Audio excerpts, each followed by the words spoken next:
Alright, tonight we're going to talk about Henry Ford and the Model T Ford, which has the same name as him because he owned the company that made it.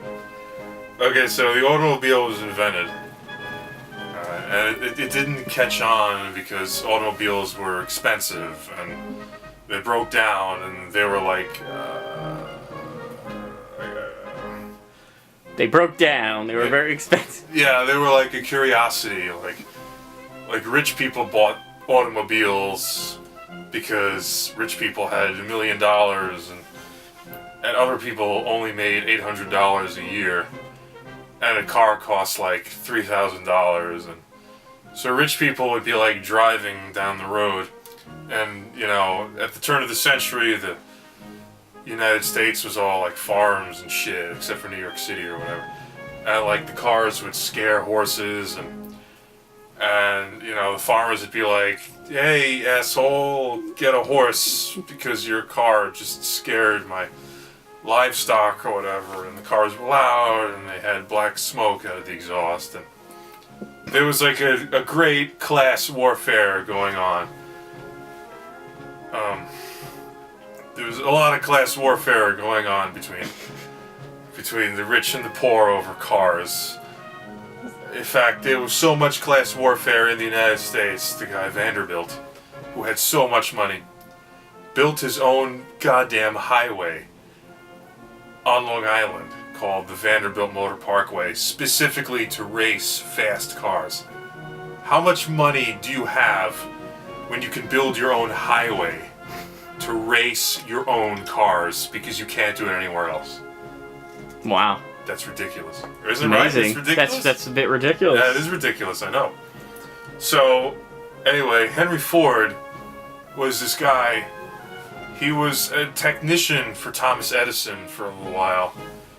And he told Thomas Edison, "I have an idea for like a product, and I don't know if it's a good idea or not." And then Edison is like, "Just stop.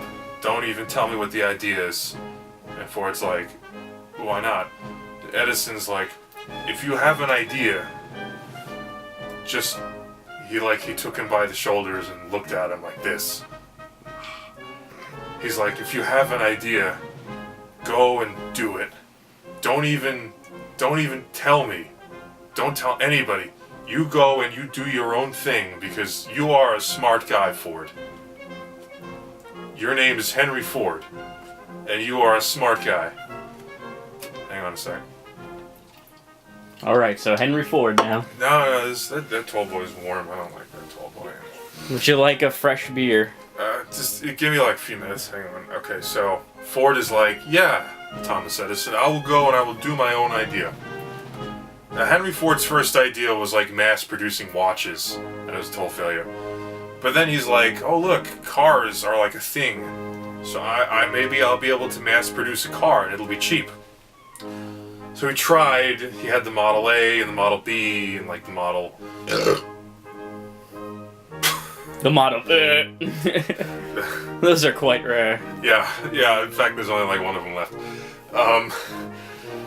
But he was producing these cars, and like he saw like you know, there was the same thing. Like he's like, "Rich people are buying my cars, but rich people suck because they're assholes and they're like scaring livestock.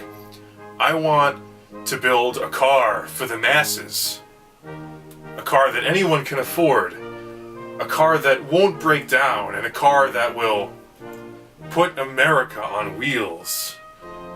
Because cars were notoriously unreliable back then. But Henry Ford, with his knowledge of mechanics and stuff, knew what to do. So he took like a half a dozen engineers, alright? And hang on a sec, I gotta take a piss. Just give me a minute, alright? Oh, fuck.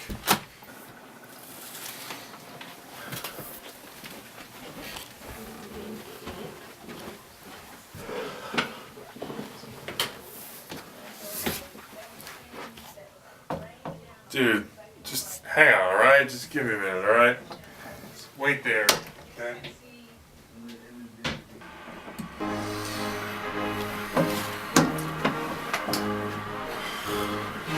Get out of here, man. Alright, where's my chair? Oh god. Is this still going? Mm-hmm. Alright. Still rolling. I'm still rolling. Alright, hang on. What was I, wait, where was I? Something about, he took a bunch of, oh, there we go, engineers. Yeah. Yep. Okay, so he took, he had the Ford Motor Company, alright? And, like, he took a bunch of engineers from the United States and Europe, and he was like, alright, I'm gonna lock you guys in a room with me. Jesus. For, like, a month. We're gonna design a car. And the engineers are like, no. Yeah, they burped. And then they were like, okay, you're Henry Ford and you're a millionaire, and we're not, so okay. So they stayed in this room for like a month, and Henry Ford was like, I want a car that has this, and a car that has that. And it shouldn't break down, and it should be simple to repair, and it should have enough room for a family of 4 or 5 or something. Because Americans had a lot of sex back then, and there was no contraception. So, after 1 month, they came out with this thing. It was an automobile, and Henry Ford was like, this is perfect. This product will put the world on wheels. I think. But how can we be sure? The engineers were like, I don't know, there's like a race across the United States next week. Why don't you build one of these fucking cars and enter it in the race?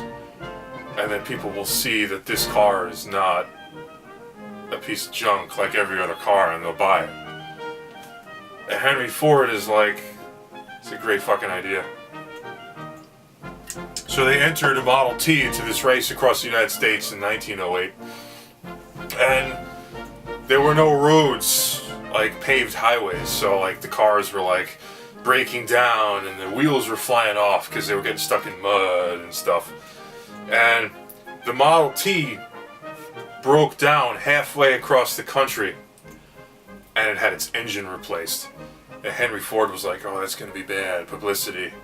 We shouldn't do this. But his engineers were like, no, we have to get the car across the United States. We have to put a new engine in this car. And Henry Ford is like, oh, screw it, it's the prototype, whatever. No one will believe me. So they put a new engine in it, and the Model T wins the race across the country. And then the car comes in first place, and everyone's like, what is this automobile? And Henry Ford is like, it's my automobile. It's called the Model T, because the last car he made was the Model S. So, wow, that's how it got the name Model T. the next, yeah, exactly. The next one would have been the, More beer? hey Ross, Yeah, what's up? you think you could grab me a tall boy from the refrigerator? I'll give you $5. Okay. Alright, cool.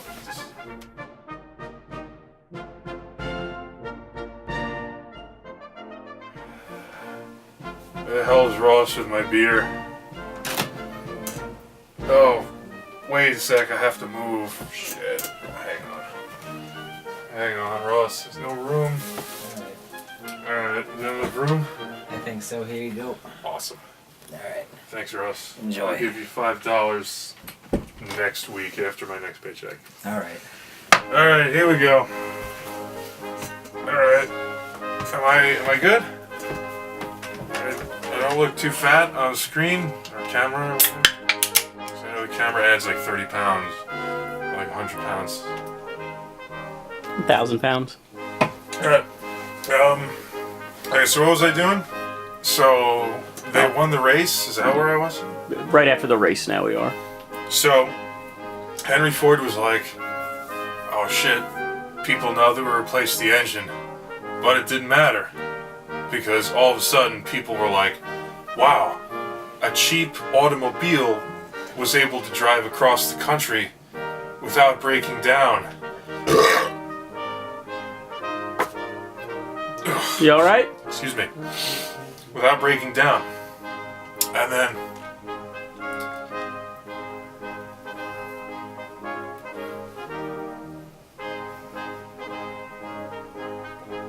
Henry Ford didn't smoke, by the way. He was like a total prude. Weird, actually, how prude he was. And then Henry Ford was like, yeah, it totally didn't break down because I designed the car with all these parts that don't break because it's cheap and it's manufactured really cheaply and you should buy one. And all of a sudden, farmers and like the middle class, which was a brand new idea back then, the middle class, were like, holy crap, we could have an automobile for less money than $5,000. And Henry Ford started selling his car for $900, and people bought it, and they were like, I have an automobile. And people started driving cars all over the place, and the Model T was the reason why the US government decided, hey, maybe we should pave the roads because horses get, they can not get stuck in mud because horses can walk out of mud. But cars can't get out of mud. So maybe we should pave roads so that people with Model Ts can drive and not get stuck in mud. And they did. They paved hundreds of thousands of miles of roads across the United States because Ford sold hundreds of thousands of Model Ts, and parking lots became a thing, and traffic jams became a thing, and people who were like, dude, I haven't seen my brother in like 20 years because he lives 5 miles away and I have a horse and it takes like a million years to go 5 miles on a horse. They bought a Ford Model T and they were like, I'm gonna go visit my brother. And they were there in like 10 minutes. That's crazy. And all of a sudden, the world became a lot smaller because of the Model T Ford. People could now drive anywhere they wanted, and the car didn't break down, except for the tires. They were crap. And the car was affordable, and most importantly, the car could hold a family of 5 or 7, depending on the model you bought, because there was like 5 or 6 different bodies you could buy on a Model T. But then Henry Ford was like, this isn't good enough. Alright, I'm making Model Ts, but we need more Model Ts because people are like, I fucking want Model Ts. So he invented, well, he didn't really invent, he kind of perfected the idea of the assembly line, where the cars would just roll along this assembly line and people would put parts on them, and all of a sudden he could manufacture them twice as fast, and the price was cut in half. And it was the Model T Ford that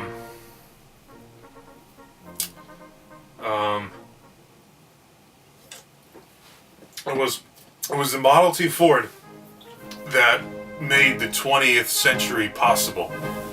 Our entire lives today revolve around being able to commute from work. Being able to commute from work and to 7-Eleven to buy beer. Because of the Model T, we can do that. We can drive to 7-Eleven and it won't take 3 hours because we don't have horses because of the Model T. And Henry Ford was like, that's right, I did this and I invented the Model T. And now everyone's got a car because I'm Henry Ford. And I invented the Model T. And everyone has a car now. And that's how Henry Ford put America on wheels. America. America. America.